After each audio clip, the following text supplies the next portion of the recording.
আজ শুক্রবার ২রা মাঘ ২০২৫ সালে ১৭ই জানুয়ারি, তুলা রাশি, তুলা লগ্ন, লিব্রা সাইনের জাতক জাতিকাদের দিনটি মধ্যম প্রকৃতির অতিবাহিত হতে চলেছে।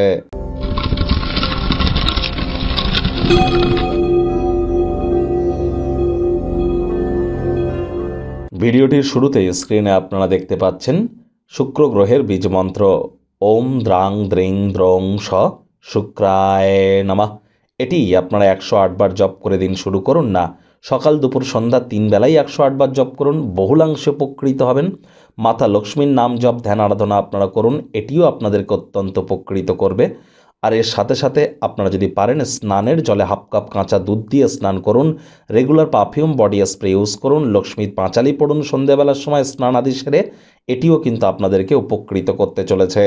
যারা প্রেমের জীবনে সফলতা চান অথবা বিখ্যাত বা ফেমাস হতে চান, ক্রিয়েটিভ সেক্টর, ছবি আঁকা, নাচ গান, নাটক, কবিতা আবৃত্তি, অভিনয়ের জগতে পপুলার হতে চান, অথবা আপনারা মহিলাদের সম্পর্কিত বস্তু, বস্ত্র সামগ্রী, catering, beauty parlour, news media, entertainment, modelling, photography, videography, রেস্তোরাঁ, হোটেল বিজনেস, ফুলের ব্যবসা, এই ধরনের জগতে আছেন, তাদের জন্যও কিন্তু শুক্রের মজবুতি এক কথায় অত্যাবশ্যক। ভাগ্য মিটার আজ আপনাদের বলছে 6/10, ভাগ্য আপনাদের অনুকূলেই থাকবে। স্বাস্থ্য, কর্ম, পরিবার, 3 ব্যাপারেই আপনাদেরকে একটু সাবধানতা অবলম্বন করেই চলতে হবে। অত্যধিক দুশ্চিন্তা আপনার মানসিক শান্তিকে বিঘ্নিত করতে পারে। কায়িক পরিশ্রমের কারণে শরীরে ক্লান্তি আপনারা অনুভব করতেই পারেন। ওজন বুঝে ভোজন গ্রহণ করুন। রাস্তাঘাটে সাবধানে গাড়ি ঘোড়া চালান। অর্থগত ব্যাপারে আয় ইনকাম তো বাড়বে, তবে খরচও কিন্তু একটু বাড়তে চলেছে। চাকরিজীবী যারা আছেন, অফিসে কম কথা বলে কাজ বেশি করতে হবে।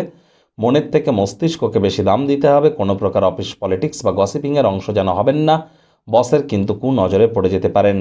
কোনো স্বীকৃতি বা পুরস্কার পাওয়ার আশা যদি আপনাদের থাকে, সেটি স্থগিত হয়ে যাওয়ার দরুন হতাশাগ্রস্ত কিন্তু হতেই পারেন। তবে যতক্ষণ আপনার অতিক্রম করার ক্ষমতা আছে, ততক্ষণ কোনো কিছুই কিন্তু অসম্ভব নয়। প্রচেষ্টা জারি রাখুন। পরিবারের কোনো সদস্যের অসুস্থতার কারণে আর্থিক সমস্যার মুখোমুখি আপনারা হতেই পারেন, তবে অর্থের থেকে এ সময় তাদের স্বাস্থ্যই আপনাদের ক্ষেত্রে বেশি গুরুত্বপূর্ণ। রাজনীতিবিদ যারা আছেন, জনসংযোগ বৃদ্ধি করুন। কঠোর কায়িক পরিশ্রমের কোনো বিকল্পই কিন্তু নেই। শিক্ষার্থী বিদ্যার্থীরা যে কোনো প্রকার পরীক্ষা প্রতিযোগিতায় সফলতা অর্জন করবেন। উচ্চশিক্ষার জন্য যারা বিদেশ যাত্রার কথা ভাবছিলেন, ভাগ্যদেবীও আজ আপনাদের পক্ষেই আছেন। সন্তান সন্ততি থেকে থাকলে তারাও তাদের কৃতিত্বের দ্বারা আপনাদেরকে গর্বিত অনুভব করাবে। প্রেমিক প্রেমিকা, স্বামী স্ত্রী উভয়ের ক্ষেত্রেই বলবো, দিনটিকে যতটা সম্ভব রোম্যান্টিক করে তোলা যায় সেই প্রচেষ্টাই আপনারা করুন। আজ আপনাদের উচিত অহেতুক তর্ক বিতর্ক করা থেকে বিরত থাকা। পরিবার পরিজনদের উপরে জোর করে নিজের মতামতকে যেন জাহির করবেন না।